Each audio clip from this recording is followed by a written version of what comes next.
It's one small step for man, one giant leap for mankind. This is the Cosmic Voice.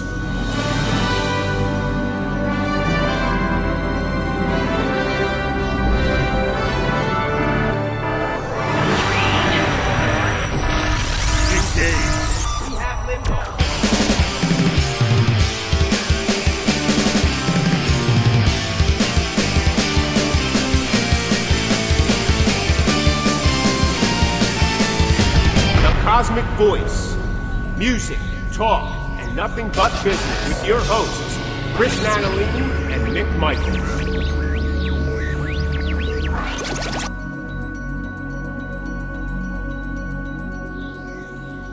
Hello, everyone, and welcome to the Cosmic Voice. This is Season 4, Episode 18. I am here with my co-host, Chris Natalini. Hey, what's going on? And I am Mick Michaels. Welcome back, everyone, to another episode. Chris, how are you, sir? Doing awesome. Mick, how about yourself? I'm doing fantastic, man. Nice. I'm back to doing fantastic. Yeah. Today, officially, when we record, first day of summer, probably... Summer is upon us. The first day of summer and Christmas are about, they're neck and neck for me, so I'm excited about it. This is my season. We're officially probably, just about 6 months from Christmas anyway, so it's all working out for me. I'm fantastic. Can't complain. Yeah, man, today it is official, the day we're recording this. It is official summer of 2022. I'm excited. When this airs, it'll already be somewhere... Christmas. Yeah, it may be Christmas in July, you know what I mean? So who knows? But welcome, everyone, to summer, and welcome back to the Cosmic Voice. What's been going on with you, man? Anything exciting? I know you've been seeing some shows. And yeah, man, just enjoying the, enjoying the warm weather. Like I said, seeing some shows and, got some shows coming up. I'm looking forward to it, man. Looking forward to it. I'm catching all the summer concerts on YouTube. It's a lot easier. I can watch in the comfort of my own home, and I found that it's a lot cheaper. Well, that is for sure, man. That is for sure. And you actually get to see the show because, if it's on YouTube, that means the show happened. If you're going live, you have a 50-50 chance. Yeah, you don't know who's going to be leaving the stage. Yeah, and if I don't like something, I can just quickly fast forward it or turn it off and find something about kittens. That's right. Yeah, that's right. You're like, man, I spent all this money for this, and this is awful. But yeah, man, get ready to get in the summer. See some shows. I got Skinner coming up. I know we talked about it previous episodes. I got Rob Zombie coming up, and some cool stuff, man. Some cool shows I'm excited about. I get to see you. Yes. Shortly. Yes. Have a little dinner. Actually, live in person. Coke, Pepsi. Yes, that's right. Have some Diet Pepsis. I know it sounds like we are in front of each other once we mix the show and edit it down, but we are not. We are separated by lots and lots of miles. That's right. So that is correct. Technology is an amazing thing. It really is. It's one of those. It really is, man. Yeah. When used correctly, it's just it takes some of the some of the things that you never thought were possible, and you're like, wow, this is cool. And then, of course, technology can also be the biggest pain in the rear, like when your phone's updating, when you're trying to, make a phone call or text an important business person back and forth. All of a sudden, it decides to update on its own. Fantastic. Yeah. Well, it's funny you said that about technology. My wife and I, when we're eating dinner, we like to watch a little news, which isn't the greatest thing in the world. It's not good for your digestion, I heard. No, it's really not. I don't even know if I pay attention. I think I just stare at the screen. But, I turned on my Hulu and wasn't working. And, I logged in and wasn't working. So I went to Hulu's Twitter. Hulu's down. So, yeah. And people are highly upset. Yeah, highly. Listen, you take them streaming services away, what are they going to do? Regular TV? What's on regular TV anymore? I haven't watched regular TV in I don't know how long. What is regular TV? People were blasting poor Hulu, and I felt bad to the guy who was running their Twitter because everyone was like, we're aware, we're doing our best. Yeah. Like, come on, man. Everybody just relax a little bit. It's going to be okay. But, I usually go to, streaming services Twitter because that's when they'll usually announce that, they're having issues because, sometimes I'm not sure if I'm doing something. We all know how tech savvy I am. I'm not sure if I'm doing something wrong, or, if we have an update somewhere, or if my Wi-Fi is out, whatever. But no, today was Hulu, and they are out. They've been out for like the past hour and a half. Oh my God. Sure, Yeah. No Chef I'm sure people are Ramsay, gonna be nothing. asking money back. Yeah, people are going to be asking for that 6 hours of money back.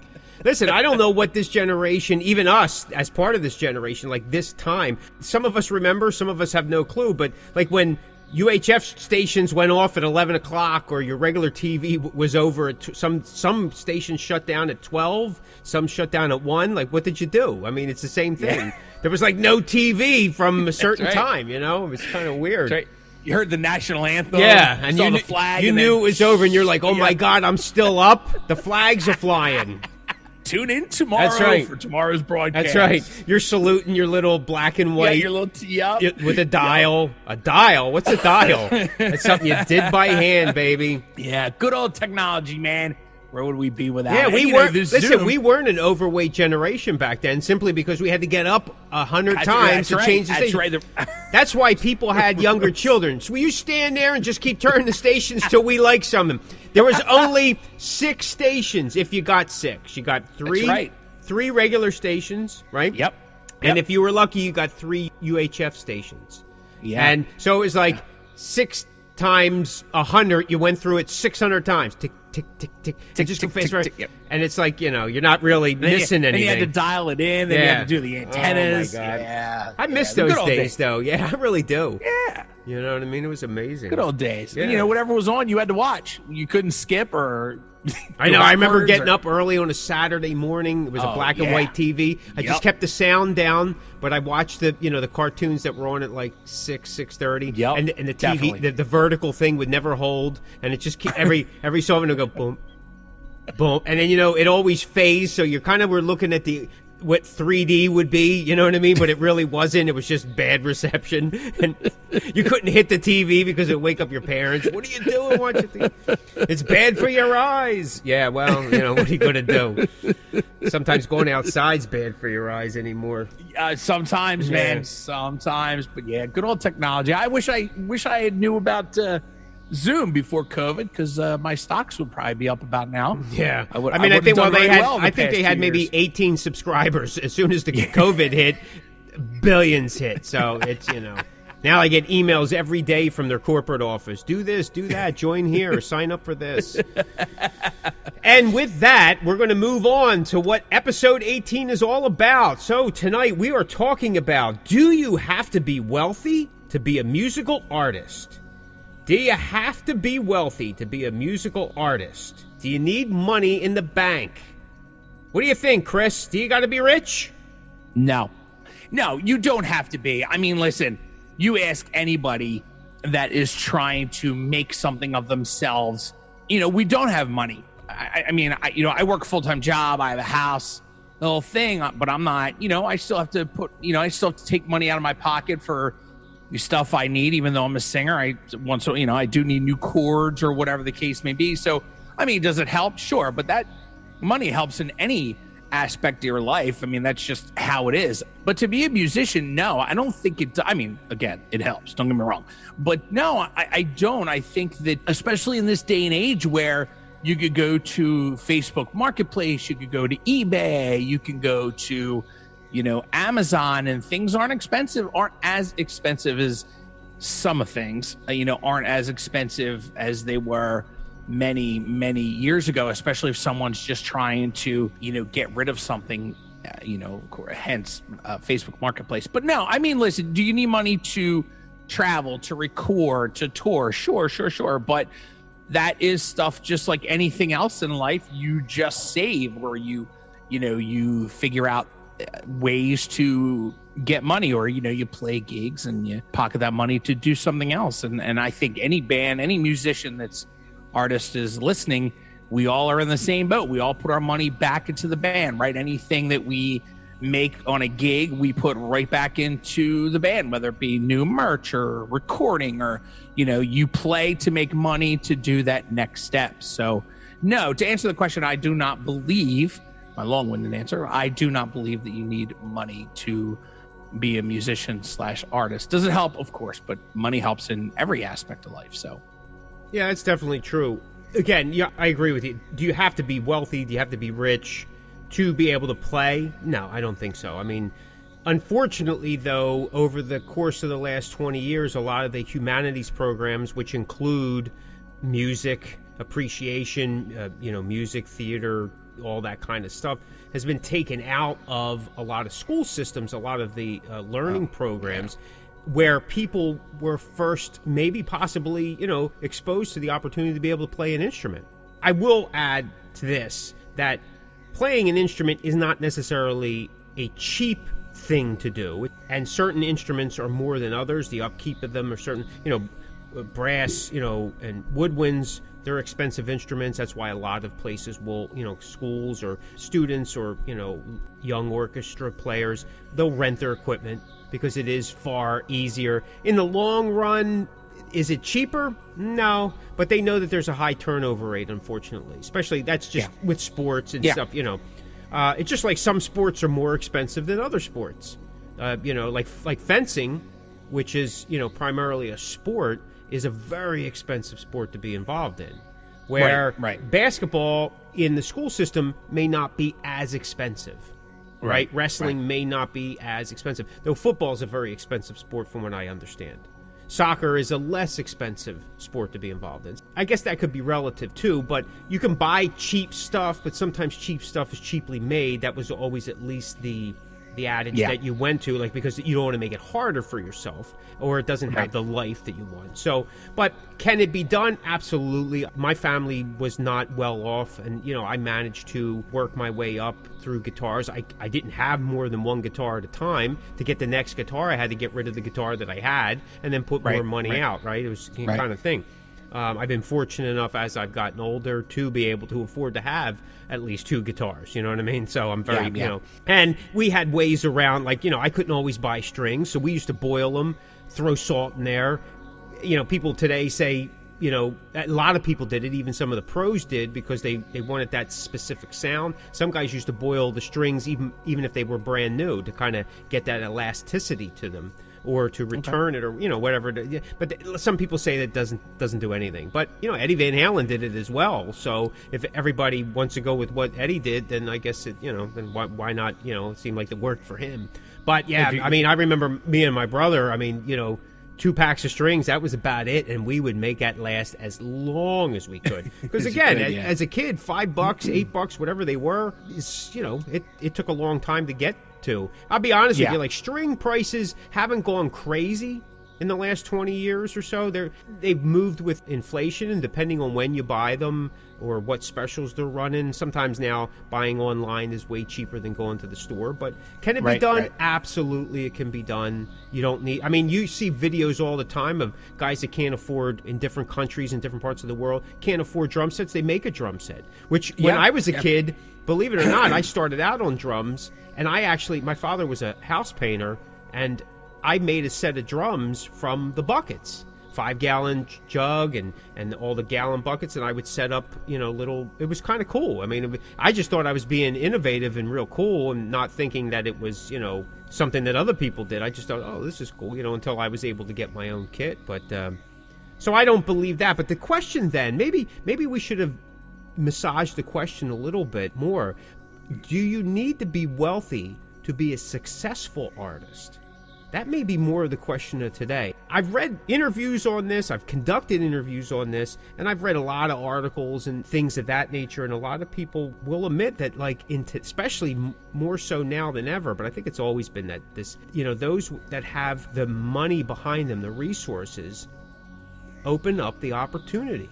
Like we've talked about with other things, it's no different than when a large company is rolling out a brand new product, right? They funnel people's awareness and attention to that, whether they buy $3 million ads on the Super Bowl for, commercials, or they have giant billboards, or, back in the old days, they would take out a page in the New York Times or in Time Magazine or People Magazine, and to hammer home that we want you to get this product or to listen to this band or whatever the case may be.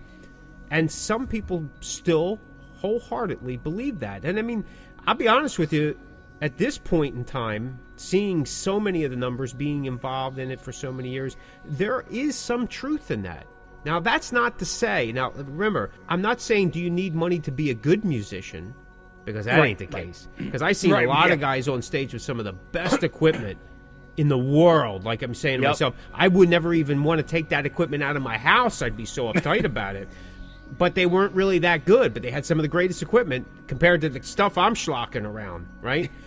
But then the question should be, do you need to be wealthy to be a successful artist, band, whatever you want to call it, musician? And you did bring up that there are some things that are much more affordable now. So the playing field, and we talked about this in other episodes, has leveled out to some degree. However, since the pandemic, the prices of musical equipment, guitars especially, has gone out the roof because more people are at home. Yeah. And more people are buying. Yeah. Believe it or not. However, the flip side of that is there's less and less people creating bands. Even though there's a surge in music, right? With that, the oversaturation, there's less and less young people, I should say, according to statistics, that are forming bands, getting involved in bands, looking at being in a band as a potential to being an employment status, because it's such a far-fetched industry. And within the last 2.5 years, seeing the fallout in that particular industry, when you can now go to McDonald's or some of your fast food chains and start pulling in $18 to $22 an hour. I think also too, with what you just said, influencers have become a huge thing right now in our time with the younger people. Yes. Where they're trying to come up with something. We talked about it in a previous episode where you're trying to come up with that viral thing, right? That you just get, and now Twitch is this big thing, and you got your TikTok now that's really popular, and everybody's trying to... Not to interrupt you, but I've had a Twitch and a TikTok all these years, and no, I've never made any money on it. Just so to let you know. If you ever catch me, I'm twitching all the time. And I got more ticks than you can shake a stick at. It's Russ the Boss. Take it down. This is Stephen Pearson from Rat, the Rat Bastard. You're listening to the Cosmick Voice. Back in our day, everybody wanted to be a rock star, right? And then, or a cop or a fireman or a doctor or the president. And now everybody wants to be a influencer. It looks easy, you're just creating content, but I am pretty sure that if you ask anybody that's pretty popular on these platforms, that it is a lot of work, because you constantly have to engage, and you have to make content, and you have to make content that's good or at least decent. But anyway, so back to what you were saying. So yeah, I totally believe that. I believe that the demographic of people wanting to be musicians or artists, I believe, is totally changed now from when even in the past handful of years, because social media and being an influencer has now become so popular. I mean, even your award shows are basing stuff off of streaming sites who has X amount of followers. Yeah, it's rattling in a sense that how they justify certain things, but I guess at the end of the day, it all comes down to, if those numbers are converting to some kind of money, some kind of, return in that regard, financial success, someone is getting financial success. It may not be that artist per se. It may be, the record company, maybe the producer, it could be the man, it could be whatever. I don't know. The venue, it runs the gamut there. But I understand it. Are those the people who had money to begin with? And again, it doesn't have to be from your pocket. It could be someone who's financially backing behind you. Now, again, in the old days, if you were signed to a label, a well-known label, there was money being thrown to develop the band or the act to a certain level, right? And some of those groups or individuals were being, courted prior to you seeing them in the media, or like as the audience became aware of them. It could have been 6 months, could have been a year, could have been 2 years. So somebody was investing some money. But more or less today, like we've talked about it, people are buying streams, people are buying likes, people are buying views. Yeah. They're buying their place on the shelf. I understand it. It's hard to swallow at times when you're still in the trench and you're trying to do it the organic way, the old way.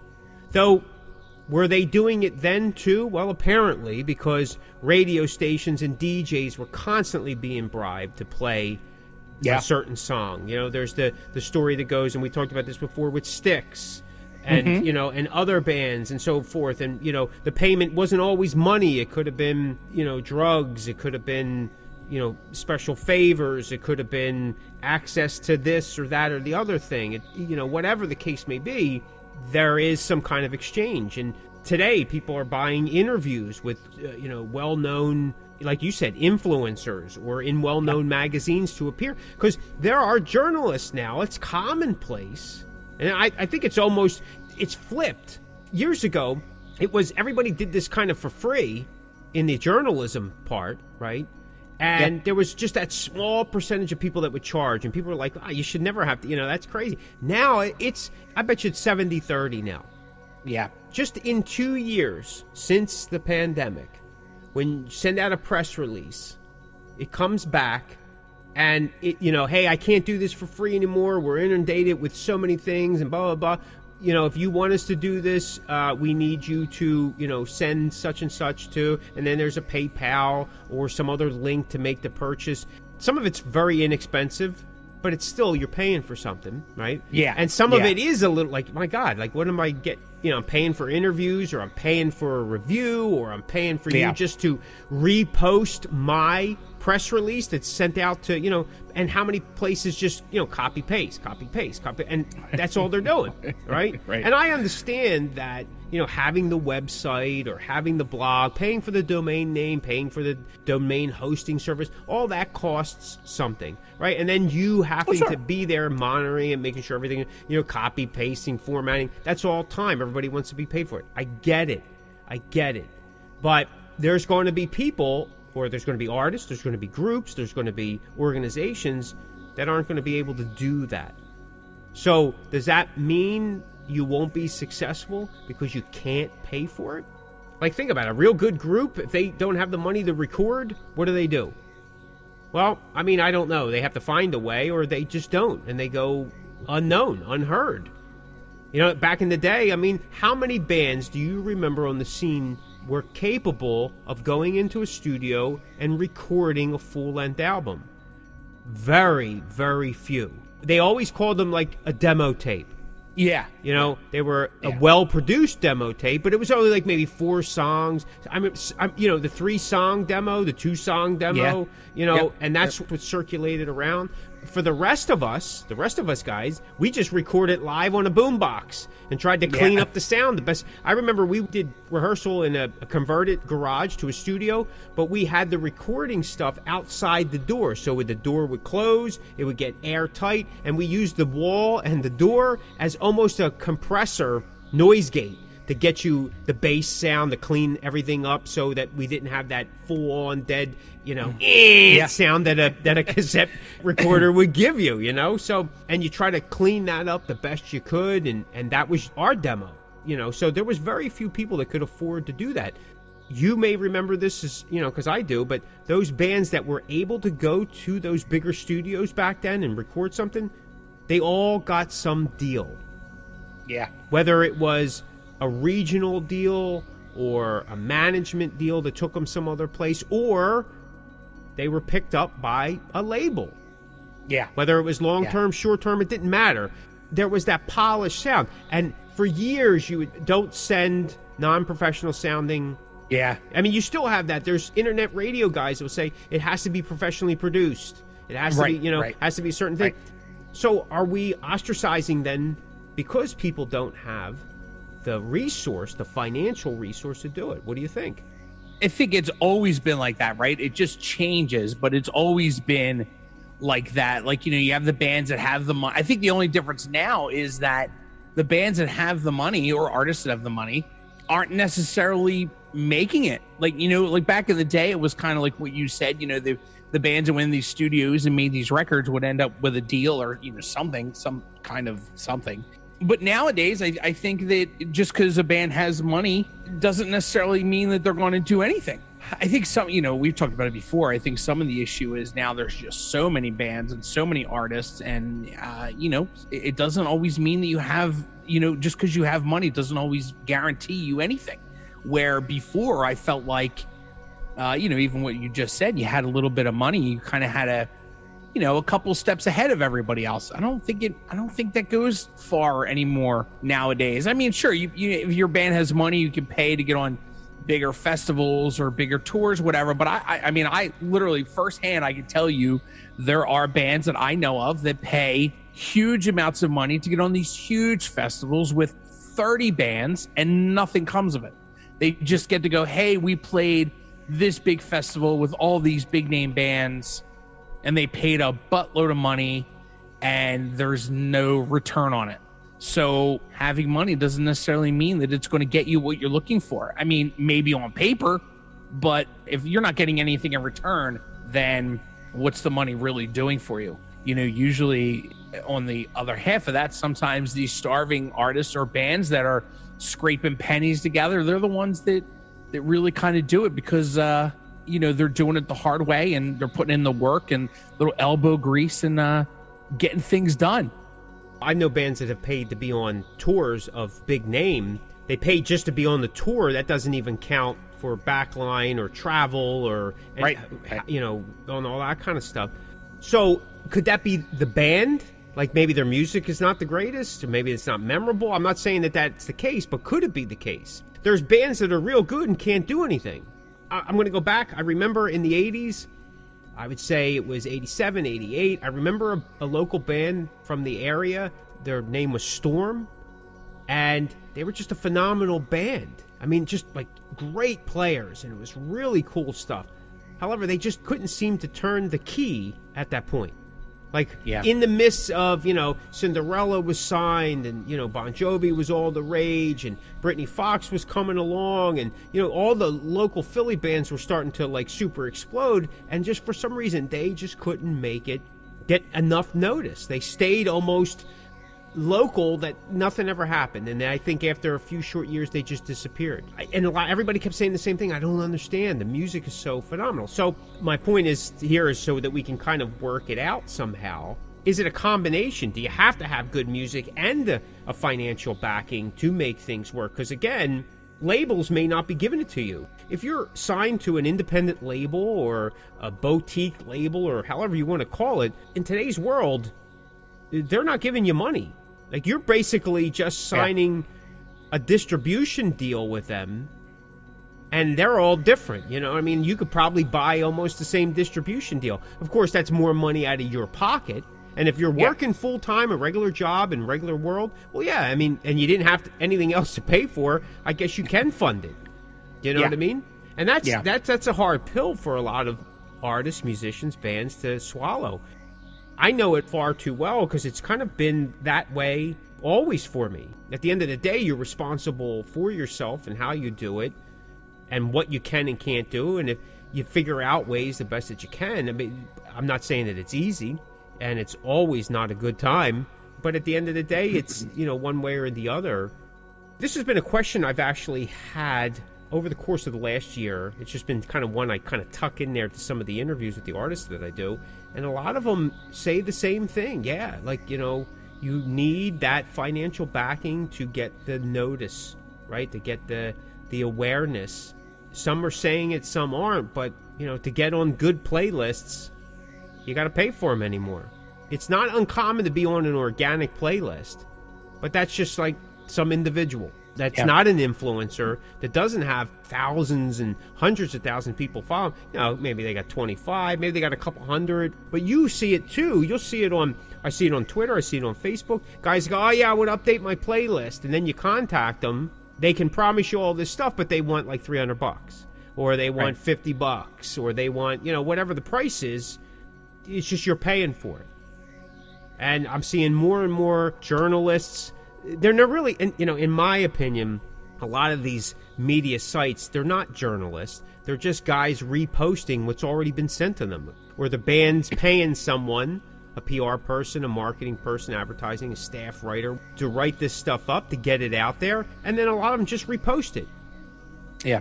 you know, and they're just catering to their audience. And I get that. That's cool. I mean, whatever. But when you're starting to get the percentage that goes up that you have to pay for everything, maybe that's the case. Maybe we got spoiled for a while, especially when the internet was still starting to come up and boom. People didn't figure out a way how they could profit from it themselves. And now this is yet another way. As you were saying, more and more people seem to be releasing music more often. You need an outlet. And here it is. It's just a way to, you know, get the people that are new to the scene to pay for something. And it may be short-lived, you know, in both regards. The money coming in and that little awareness. 50. Everybody pays for that 15 minutes of fame, I guess. I guess, but does it really last? You are listening to The Cosmic Voice with your hosts, Chris Natalini and Mick Michaels.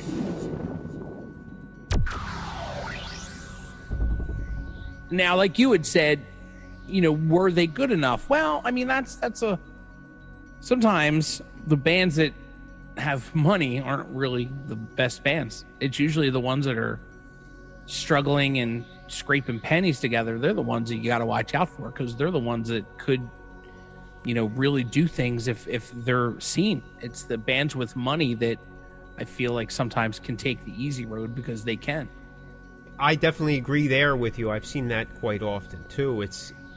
Are we saying that, like, if you have money and you can throw money at it, you don't deserve it? Well, I don't think we're saying that. We're not saying that. I mean, everybody deserves their shot one way, you know. And more power to you. Yeah, listen, you have the money and you could do it. More power to you, man. Go for it. Yeah. You know, I remember I told this story before.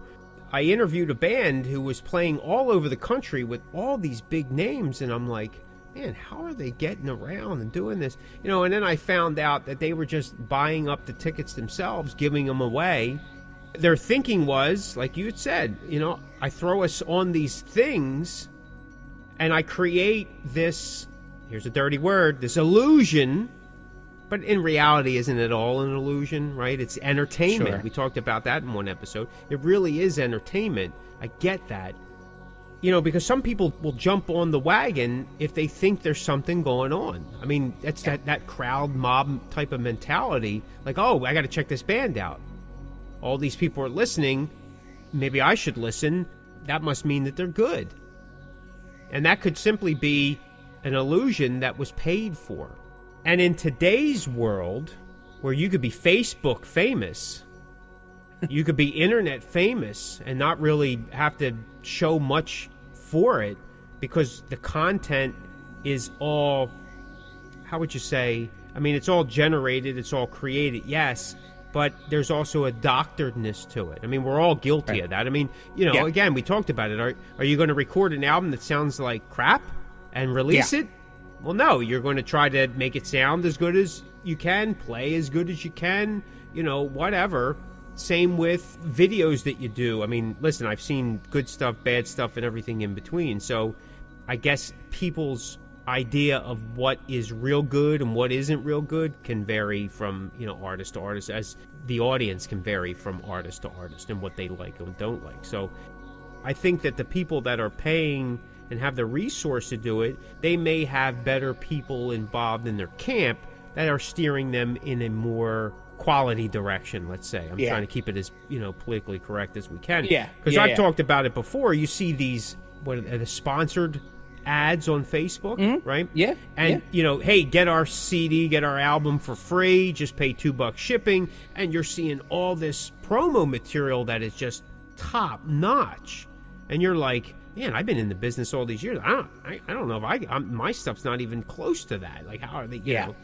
And there are different levels. I mean, come on, that's why the pros at the top end level are getting what they got to get. But there's pro material or pro bands, pro artists that are kind of putting out some material that doesn't sound as good as, say, it did 10 years ago. And I'm not just talking the kind of music they're writing and releasing. I'm talking about production.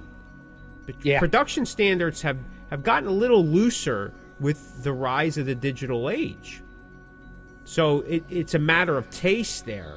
You get certain engineers, producers that like that digital sound, so to speak, and then those that are trying to not And like you had said in just a few episodes ago, that there is kind of a movement to go back to that warmer tone, that analog sound, without having to go through the cumbersome methods of Cutting analog, tape, reel. cutting tape, reel, lugging that stuff around, because even afterwards you have to, like we talked about, those tapes have to be stored at a certain temperature and all that. And I learned that the super hard way. I mean, who knew that back then? They would say it to you, and you're like, you're like a kid, and you're like, yeah, okay, sure. And it's going to cost me what? Yeah, sure, okay. And you slip it in a bag underneath your bed, and that's where it stood for 25 years until you need it again. And you got to get those tapes baked just to get them to play. So Yeah. I think having some financial resource that can constantly feed the beast has always been an asset to any band, or to any endeavor. Yeah, in any aspect of life. I mean, that's just how it is. Yeah, I mean, it's how it is. It's how it always has been, and it's how it'll always be. Then the question then expands to, does having that financial resource then open up opportunities that other bands just won't ever be able to get? Hence, then creating either the realism and or illusion of success. Yeah. Does that seem feasible? I think so. I think so. It's just like anything, man. I mean, in any aspect of your life, if you have money, you're going to be doing and getting better opportunities, just because you can afford it.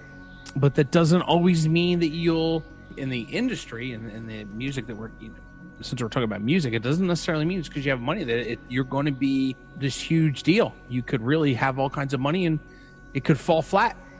I agree with you. I don't think it guarantees you success.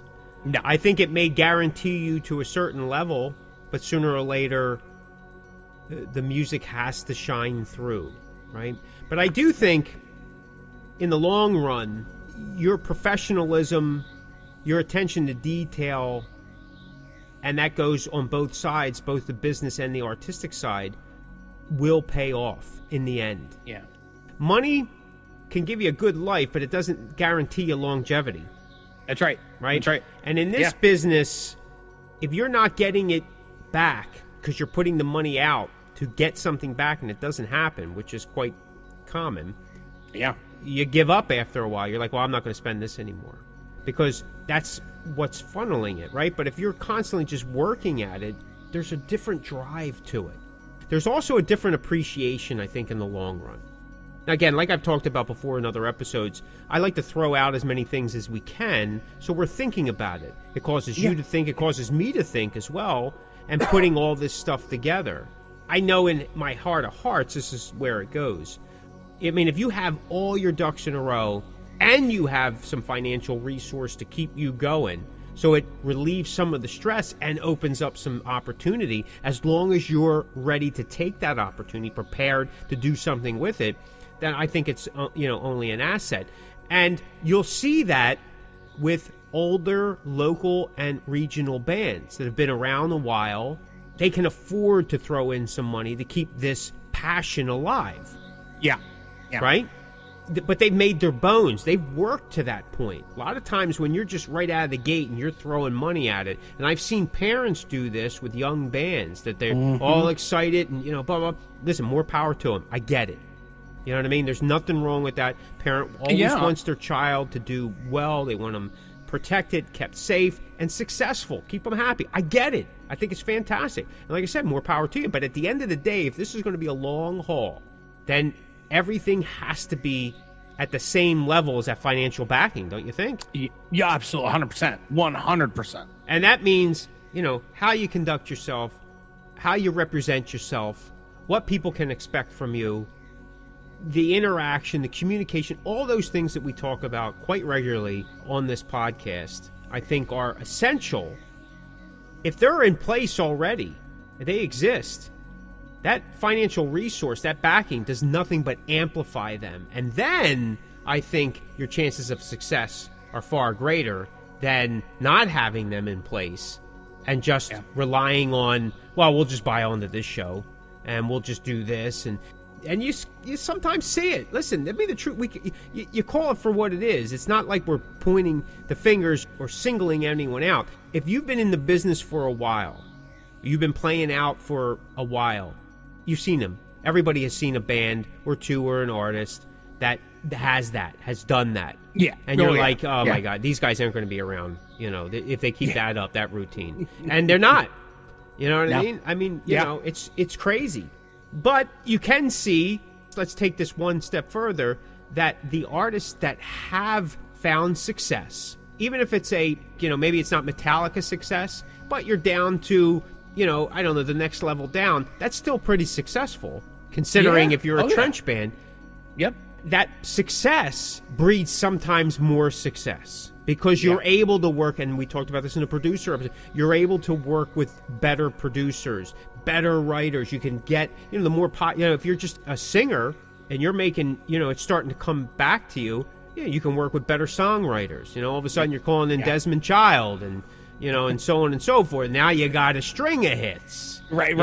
Mutt Lange's coming in. He's producing your next album. Well, it's almost guaranteed because he's not going to let that leave the deck unless it's done a certain way.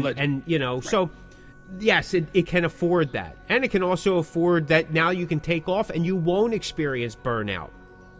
Where your indie in the trench band is constantly working. And actually, working through burnout, working through stress. Like you said, I mean, just in life, in general, some of that financing does help ease the pain. And it definitely helps if you need to go to the doctor. For that pain. For that pain, because you get a pill or a shot or a combination of both. I don't know, man. What do you think? You got anything else you want to add? Did we just kind of make things up as we went along, or did we talk out our giggy here? No, man. I think it's one of those things where it really is kind of it could go either way, right? Just because you have the money to do it. And like we said, it doesn't, whatever. If you have it, go for it, because we would do it. If you have it, doesn't necessarily mean that you're going to not have any success. And then on the other hand, just because you don't have it does not mean that you're not going to have any success. It's just a chance. This industry is hard. And there's a lot of us, and there's a lot of different genres, and it's hard to get noticed and get seen.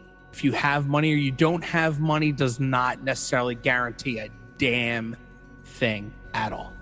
Absolutely agree. If you're a regular listener to the show, we say it all the time, get your ducks in a row. That means, like we talked about even in this episode, be professional, know the business, know your business, punctual, good communication. You don't have to be the best player. Just do what you do very well. Make it solid. Make acquaintances, friends, and resources along the way, right? And when the money does come, if it does, because like Chris pointed out early on, if you make some money, the band makes some money, it funds the next project. It funds the next tour, funds the next shows. Could be the next recording, could be the PR, promotion, marketing campaign, whatever. Adjust your expectation, your assumptions, and know what success is to you and how do you achieve that. Money could play a major part in it, and at the same time, maybe it doesn't. You just have to find what works best for you. That's the beauty about art, isn't it? You find out what works best for you. Yep. All right, if you like that, check out some of our other episodes at www.thecosmicvoice.com. Step into the Cosmic Verse and fill that void. Thanks so much for listening. This is the Cosmic Voice. Be sure to check us out at thecosmicvoice.com. Like and follow us on Facebook at The Cosmic Voice. You can find The Cosmic Voice everywhere you listen to online podcasts, like Deezer, Google Podcasts, Apple Podcasts, Spotify, Anchor, Stitcher, and so many more. Okay, folks, that will do it for another episode of The Cosmic Voice. Mick and I would like to say thank you very much for tuning in, and we will see you next week. You're listening to The Cosmic Voice. Music, talk, and nothing but business.